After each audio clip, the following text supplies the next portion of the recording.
اعوذ باللہ من الشیطان الرجیم، بسم اللہ الرحمن الرحیم۔ شروع کرتا ہوں اللہ کے ببرکت نام سے جو بڑا مہربان اور نہایت رحم والا ہے۔ بنی اسرائیل میں ایک مالدار شخص رہتا تھا۔ اس کے چچا زاد بھائی نے فراست کی لالچ میں آ کر اس کو قتل کر کے شہر سے باہر پھینک دیا اور خود صبح کو اس کے خون کا مدعی بن کر واویلا کرنے لگا۔ لوگوں نے حضرت موسیٰ علیہ السلام سے عرض کیا کہ آپ اللہ سے دعا فرمائیے کہ یہ بات ظاہر ہو جائے، اور اس پر خدا کا یہ حکم ہوا کہ ایک گائے ذبح کرو، اس گائے کا ایک ٹکڑا اس مقتول کو مارو، تو وہ مقتول زندہ ہو کر خود ہی بتائے گا اس کا قاتل کون ہے۔ لوگوں نے یہ بات سن کر حیران ہو کر پوچھا، کیا یہ مذاق تو نہیں؟ حضرت موسیٰ علیہ السلام نے فرمایا، معاذ اللہ، کیا میں کوئی ایسی فضول بات کروں گا؟ میں بالکل صحیح کہہ رہا ہوں۔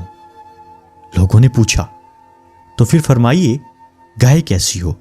حضرت موسیٰ علیہ السلام نے فرمایا، خدا فرماتا ہے نہ بہت بوڑھی ہو نہ بالکل نو عمر، بلکہ ان دونوں کے بیچ میں ہو۔ لوگوں نے کہا، خدا سے یہ بھی پوچھ دیجیے اس کا رنگ کیا ہو؟ فرمایا، خدا فرماتا ہے ایسی پیلی رنگت کی ہو اور دبلی ہو، اور اس کی رنگت ایسی ہو کہ دیکھنے والا کا دل خوش ہو جائے۔ لوگوں نے پھر کہا، گائے کی حیثیت کے متعلق ذرا تفصیل سے پوچھ دیجئے، ایسا نہ ہو ہم کوئی غلطی کر دیں۔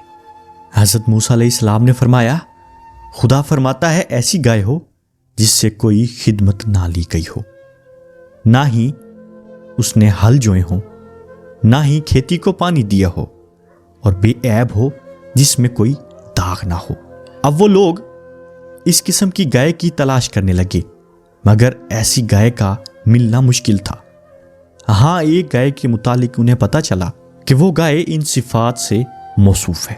وہ گائے ایک یتیم بچے کی گائے تھی، اور اس کا قصہ یہ تھا، بنی اسرائیل میں ایک صالح آدمی تھا جس کا ایک چھوٹی عمر کا بچہ تھا، اور اس کے پاس سوائے ایک گائے کے بچے کے کچھ نہ تھا۔ اس نے اس بچہ کی گردن پر ایک مہر لگائی اور اسے چھوڑ دیا، اور بارگاہ حق میں عرض کیا، اے اللہ، میں اس بچڑے کو اپنے بیٹے کے لیے تیرے پاس امانت رکھتا ہوں۔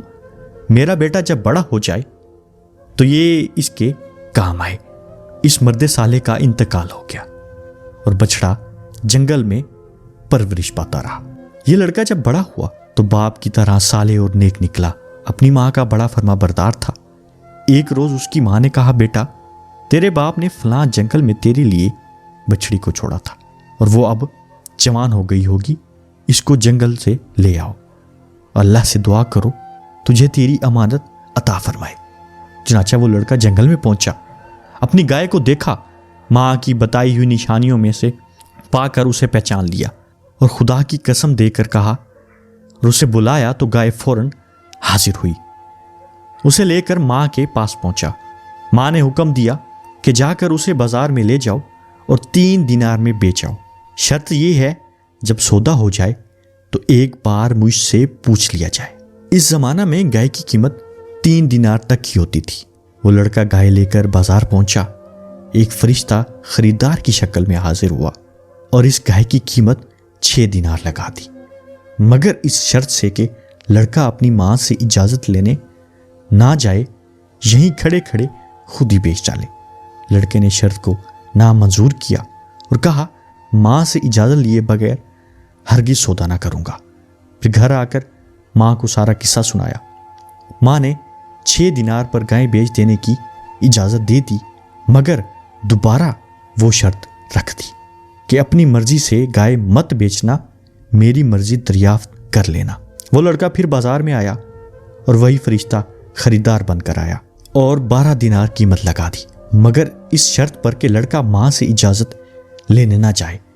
لڑکے نے یہ بات پھر نامنظور کر دی اور ماں کے پاس آ کر سارا حال کہہ دیا۔ ماں سمجھ گئی یہ خریدار کوئی فرشتہ ہے جو آزمائش لے رہا ہے۔ لڑکے سے کہا، اب جو خریدار آئے اسے کہنا، آپ ہمیں یہ گائیں بیچنے کی اجازت دیتے ہیں یا نہیں؟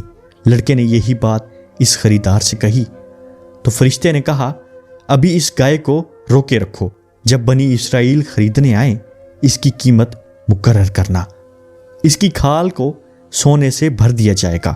لڑکا گائے کو گھر لے کر واپس آ گیا۔ یہ گائے ہی ایک ایسی گائے تھی جس میں خدا کی بتائی ہوئی ساری صفات پائی جاتی تھی اور جس کی بنی اسرائیل کو تلاش تھی۔ چنانچہ بنی اسرائیل کو اس گائے کا پتہ چلا تو مکان پر پہنچے اور اس گائے کی یہی قیمت مقرر ہوئی، اس کی کھال کو سونے سے بھر دیا جائے۔ حضرت موسیٰ علیہ السلام کی ضمانت پر گائے بنی اسرائیل کے سپرد کر دی گئی اور بنی اسرائیل نے اسے ذبح کر کے اس کے گوشت کا ایک ٹکڑا اس مقتول کی لاش پر مارا۔ زندہ ہو کر کہنے لگا مجھے میرے چچا زاد بھائی نے قتل کیا ہے۔ چنانچہ قاتل کو بھی اقرار کرنا پڑا اور وہ پکڑا گیا۔ خدا کی بتائی ہوئی گائے کے ٹکڑے پر اتنی برکت کہ مردے سے لگے وہ زندہ ہو جائے۔ خدا کے مقبول بندے میں ان کے وجود باوجود کیوں نہ لاکھوں برکتیں کرامتیں ہوں گی، اور کیوں نہ ان کے اشارے سے ہی مردوں کو زندگی ملتی ہوگی۔ یہ بھی معلوم ہوا ظالم لاکھ چھپ کر ظلم کرے مگر اس کا پول ایک نہ ایک دن ضرور کھل جاتا ہے۔ آپ کو یہ ویڈیو کیسی لگی؟ کمنٹ سیکشن میں اپنی رائے کا اظہار ضرور کیجیے گا۔ جزاک اللہ۔